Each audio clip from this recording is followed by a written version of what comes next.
I'm John Arking. This local news is a service of Flagler County's Toyota dealer, Beaver Toyota, here to wow you. The investigation is continuing after a body was found Monday morning in a swampy area. Flagler County Sheriff Rick Staley. Deputies were called to the Graham Swamp area today to investigate an individual that was found deceased. We believe, although I cannot confirm yet, that this individual was a reported missing adult, and the investigation is still ongoing. The community does not need to be in fear, and I would ask that the community join in prayers and sending condolences to the victim's family. 18-year-old Giovanni Sylvain was reported missing from his residence in Palm Coast on Sunday, and detectives have no reason to believe foul play was involved, but say every lead will be investigated. If the public has any information regarding the case, they're asked to email tips@flaglersheriff.com or contact the Flagler County Sheriff's Office at 386-313-4911.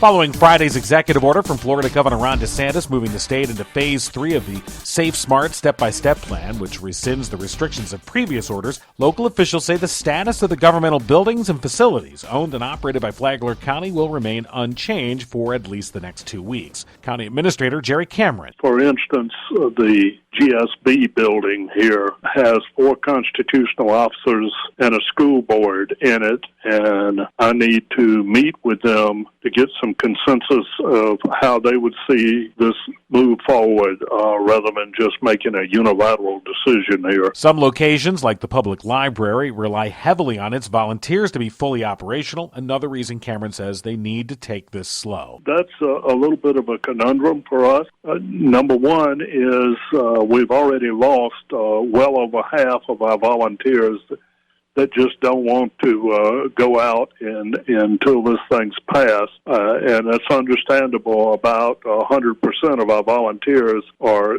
seniors, and many have underlying conditions. Private businesses retain the right to refuse service to those not wearing masks and are allowed to require social distancing. Alan Lowe wants to be Palm Coast's next mayor. Lowe is self-employed. He has 2 patents and says he's working on a 3rd.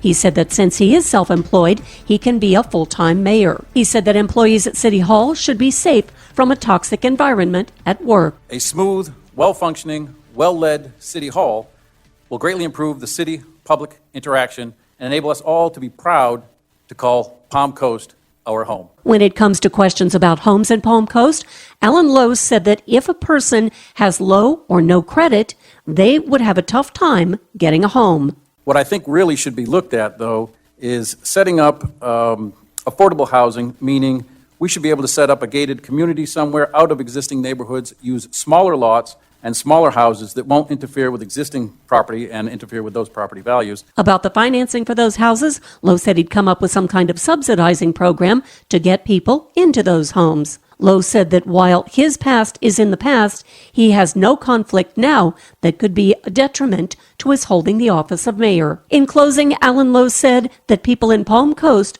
want to be heard. The public is demanding transparency, economic development, open leadership. But most importantly, the public wants to be heard, and you cannot be heard behind the closed doors of City Hall. If I am elected mayor, I will open those doors. I will bring the voice of the people into City Hall, and we will become a community again. Election Day is on November 3rd. You can listen to the 2-day candidate event at flaglerbroadcasting.com. From the WNZF Newsroom, I'm Deb Albertson.